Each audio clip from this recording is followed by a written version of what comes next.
Meet Kenneth, a man who was in front of 60 eyewitnesses, but the FBI could never find out him. Why? Well, because Kenneth had a problem. Everyone in his town hated him. Why? Because he sucked. But not your normal kind of suck. I mean, really sucked. He kept things real simple. If he wanted something, he just walk over and take it. He wants some of your gasoline in your farm, he walk over to your farm, take some of your gasoline. He wants some of your cattle, he walk into your farm, take some of your cattle. Now I know what you're thinking. Wait, why did they let him get away with that? Well, take a look at his picture. That man has some heft to him. Man's was 270. Big boy. They say, Kenneth, he said, They say, that cattle in your farm look a lot like my cattle. He said, so? They said, well, I'm finna go get the sheriff then. He said, cool, I'm finna go get the strap then.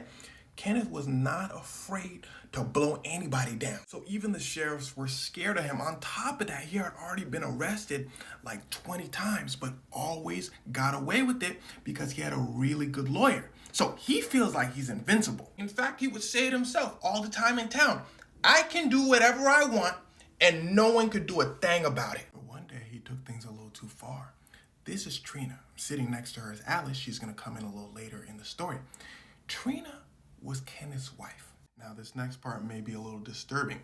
He met her at an age that I can't say, but I can show you the last number of this clock. Her parents, of course, were outraged, but that didn't stop him from seeing her. Now again, this part with Trina is disturbing, but I do find it important not to skip over these topics. So he's 35. He enters in a relationship with her and eventually having a child with her. Now at this point, he knew he was doing way too much.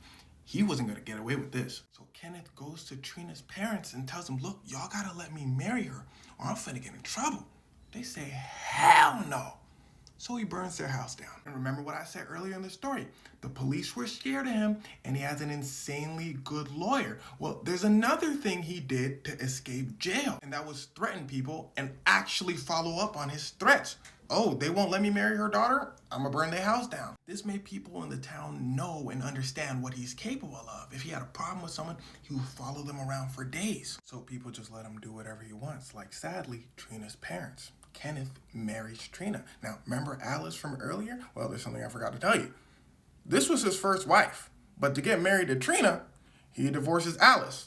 But then he still moves Alice into his house with Trina, so he basically has two wives. But then Trina and Alice together run away from Kenneth, because remember, Kenneth sucks, and they go to Trina's house, which they just rebuilt. Kenneth follows them to Trina's parents' house, burns down their house again, it's their dog, and then takes Trina back.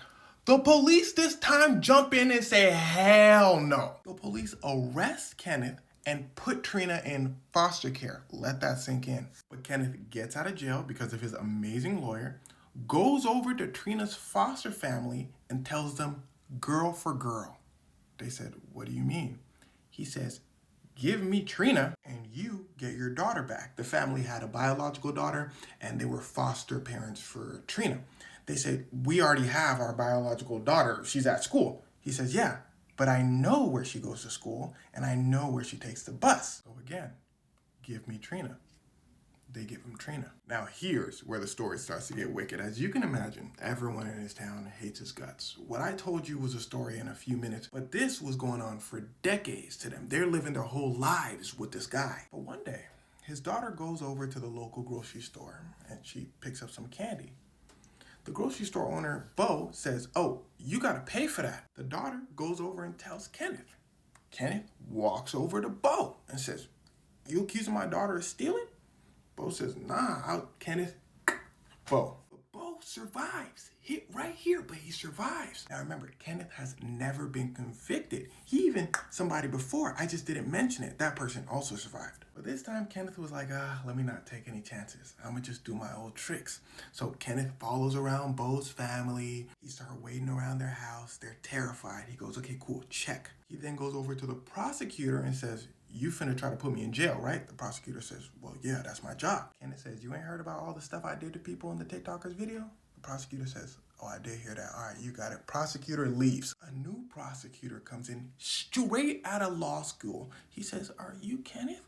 Kenneth goes, yeah. You heard about all the stuff I did in the video? Prosecutor says, yeah, but I ain't scared. We finna take it to trial, baby. Kenneth says, what? The prosecutor says, yeah, you going to jail. Kenneth looks at his lawyer. Kenneth's lawyer says, you know I got you. I'm a really good lawyer. But then the prosecutor does something extremely clever.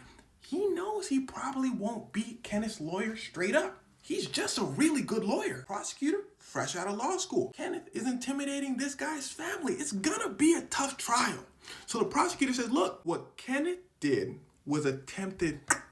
He's supposed to get like 15 years. But listen closely, Kenneth is not gonna be prosecuted for attempted. He's gonna be prosecuted for assault, which is only like 2 years. Now, this is what prosecutors do when they know it's probably gonna be really hard to win a case. It's like if someone steals a car. If a prosecutor can't prove it, they'll just probably charge them for driving without a license. And while miraculously, for the first time in Kenneth's life, he's convicted. 2 years. But Kenneth gets out on bail. Then Kenneth files an appeal. Then Kenneth walks into his town's bar and says, I'm finna get away with it. And he says, you know what else I'm finna do? He brings out his and says, I'm finna bow, and no one's gonna do a thing about it. The town is stunned silent. So they all gather for a meeting in the town hall, including the sheriff and including the mayor. They said, what are we gonna do about Kenneth? He might get away with this. The sheriff says, I have an idea. Everyone says, thank God. The sheriff says, what if you guys form a neighborhood watch? And that was the town's breaking point. Their protector not finna do a thing about it. Boom, somebody busts in the town hall. They say, hey, Kenneth next door. He drinking. Everyone in the town rushes next door to the tavern. Everyone waits outside. Kenneth walks out, says, what's up, y'all want a picture? Stop playing with me. Brings out the tool. He said, y'all know I keep it on me. Watch out. Goes over to his car, sits down. The town looks at each other. Two people grab their and start letting them things go. Trina is with Kenneth in the car. She jumps out. Somebody grabs her and rushes her to safety. And they lit bro's car up. They missed almost everything, but hit him with 2. And that was all that was needed. No one called an ambulance. The sheriff didn't arrest anybody. The prosecutor didn't press charges. The FBI, though, said, hey, yo, what? Hell no. They go over to the town and they interview 100 people. 100 people ain't see a thing. Stay solid. The FBI then presumably found out a lot more about Kenneth.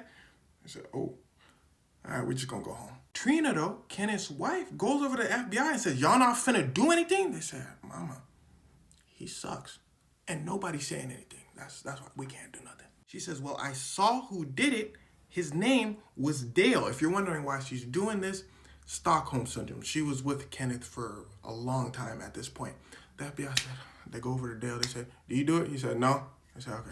They go over to Trina and said, Dale said he ain't do it. Trina says, fine. So she sues the town for $6 million.